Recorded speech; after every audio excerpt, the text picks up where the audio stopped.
नमस्कार दोस्तों, eco study centre में आप सभी का स्वागत है। आज हम लोग यूजीसी नेट क्या होता है, यूजीसी नेट के बारे में हम लोग टोटल इस वीडियो में समझेंगे। आइए समझते हैं। तो नेट और जेआरएफ क्या होता है, तो इसकी क्वालिफिकेशन की हम बात करें तो क्वालिफिकेशन नेट के लिए एग्ज़ाम भरने के लिए क्या क्वालिफिकेशन चाहिए। आप पीजी एग्ज़ाम पोस्ट ग्रेजुएट आपका होना चाहिए और उसमें मिनिमम मार्क्स आपका 55% होना अनिवार्य है आपका। अगर आप SC ST PWD या ट्रांसजेंडर कैंडिडेट में अगर आते हैं तो आपका 50% की मार्क्स होगा तो आप नेट का फॉर्म भर सकते हैं। और भी एक चीज़ें हैं कि आप अपेयरिंग के मोड में, जैसे ही कि आपका सेमेस्टर 2 हो जाता है तो आप पीजी का फॉर्म अपेयरिंग मोड में भी भर सकते हैं नेट का। तो पीजी याद रखेंगे, पीजी अपेयरिंग मोड में सेमेस्टर 2 के बाद आप अपेयरिंग हो जाते हैं, एक ईयर आपका पूरा हो जाता है तो उसके बाद आप नेट का फॉर्म भरने के लिए आप रेडी रहते हैं। फिर उसका एज लिमिट की अगर हम बात करें, नेट के लिए कोई एज लिमिट नहीं है। नेट के लिए कोई एज लिमिट है ही नहीं, ध्यान रखेंगे। आपका जब तक इच्छा है तब तक आप फॉर्म भर सकते हैं। तो दूसरा है जेआरएफ। जेआरएफ के लिए जनरल बॉय के लिए कितना रखा गया है, तो 30 ईयर रखा गया है। 30 साल तक आप भर सकते हैं जनरल बॉय। लेकिन कोविड की वजह से अभी क्या कर दिया गया है, 31 ईयर कर दिया गया। कुछ केसेस के लिए जनरली 30 ही है। वहीं अगर आप ओबीसी हैं, SC हैं, ST हैं, ओमेन है, ट्रांसजेंडर है, PWD है, कहने वाले दिव्यांग है, तो उनके लिए 35 ईयर रखा गया है।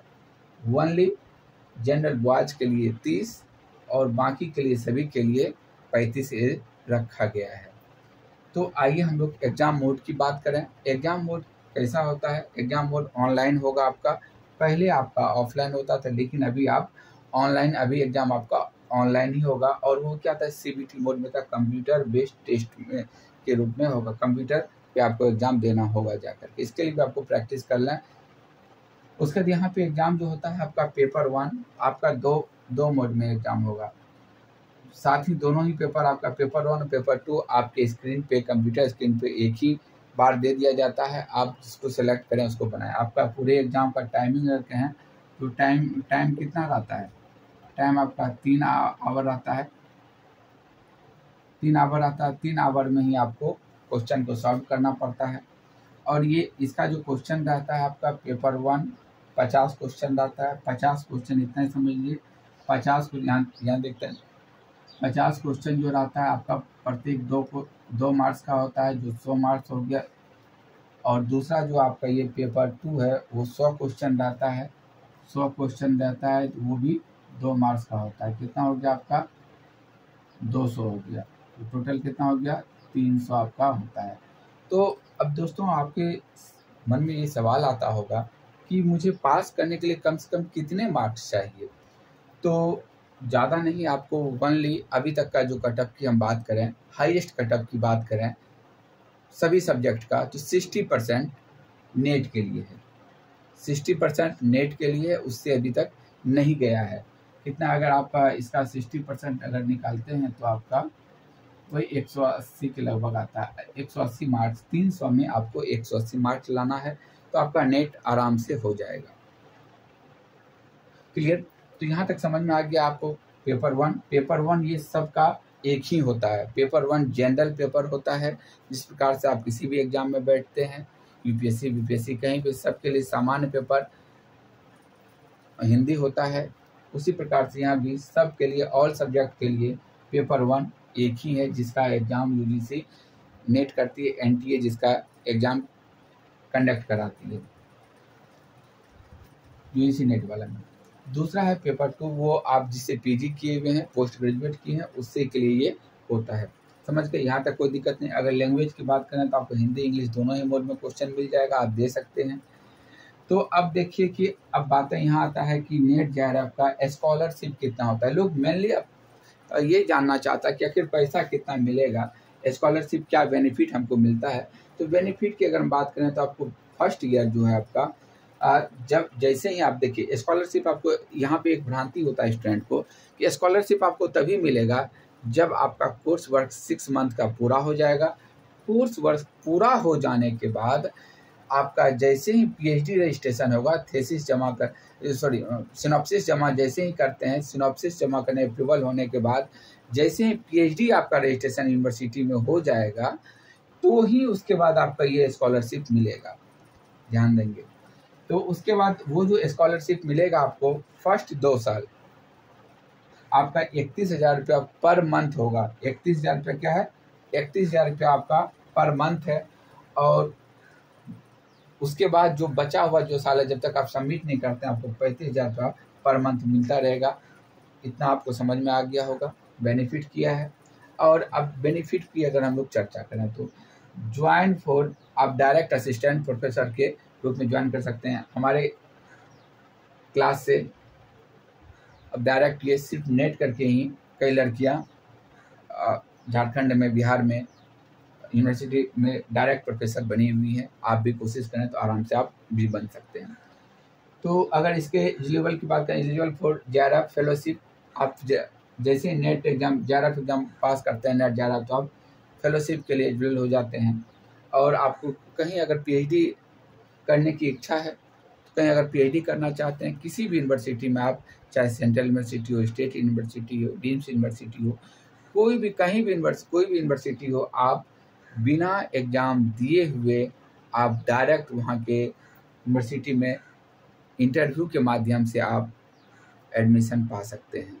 तो इतना सारा बेनिफिट है। कुछ हम लोग अभी के वीडियो में और देखेंगे कि जैसे कि नेट का फुल फॉर्म क्या है, जेआरएफ का फुल फॉर्म क्या है, एनटीए का फुल फॉर्म क्या है, तो उसको हम लोग अभी तुरंत देखेंगे। वीडियो के साथ बने रहें। आइए हम लोग इसको देखते हैं। तो देखिए एनटीए का फुल फॉर्म क्या होता है। तो एनटीए जो एग्ज़ाम कंडक्ट कराने वाली बॉडी है, तो उसका क्या होता है, नेशनल टेस्टिंग एजेंसी होता है। और यूजीसी का जो फुल फॉर्म होता है, यूजीसी का फुल फॉर्म कहता है यूनिवर्सिटी ग्रांट्स कमीशन। पहले आपका नेट का एग्ज़ाम यूजीसी कंडक्ट कराती थी, अब ये बॉडी इस एनटीए को दे दिया गया है। तो अब नेट का फुल फॉर्म क्या होता है, नेशनल एलिजिबिलिटी टेस्ट। नेट का फुल फॉर्म क्या होता है, याद रखेंगे, नेशनल एलिजिबिलिटी टेस्ट होता है। तो जेआरएफ का फुल फॉर्म क्या होता है, जूनियर रिसर्च फेलोशिप। क्या है, जूनियर रिसर्च फेलोशिप। अब एसआरएफ हम आपको वहाँ पे चर्चा किए थे, क्या आपको फर्स्ट 2 साल के लिए फेलोशिप जो मिलेगा वो जेआरएफ के लिए मिलता है, जो 2 साल के लिए मिलता है 31,000 रुपया पर मंथ।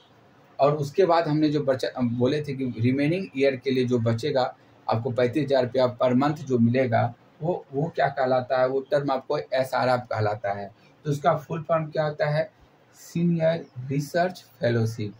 क्या है, सीनियर रिसर्च फेलोशिप होता है। उसका देखते हैं जो आप पीएचडी करते हैं, तो पीएचडी का फुल फॉर्म क्या होता है, डॉक्टर ऑफ फिलोसफी। क्या होता है, डॉक्टर ऑफ फिलोसफी होता है। अगर नेट जैसे कि आपका असिस्टेंट प्रोफेसर आप ज्वाइन करते हैं, असिस्टेंट प्रोफेसर के बाद ज्वाइन करने के बाद अगर हम आपका इसमें चर्चा करें, तो प्रमोशन की अगर हम बात करें, तो आपको सबसे पहले आप जूनियर असिस्टेंट प्रोफेसर के रूप में आप ज्वाइन करते हैं। उसके बाद आप असिस्टेंट प्रोफेसर बनते हैं। असिस्टेंट प्रोफेसर के बाद असिस्टेंट प्रोफेसर सेक्शन ग्रेड में आप आते हैं। उसके बाद आप एसोसिएट प्रोफेसर बनते हैं। एसोसिएट के बाद आप लास्ट में प्रोफेसर बनते हैं। समझ गए।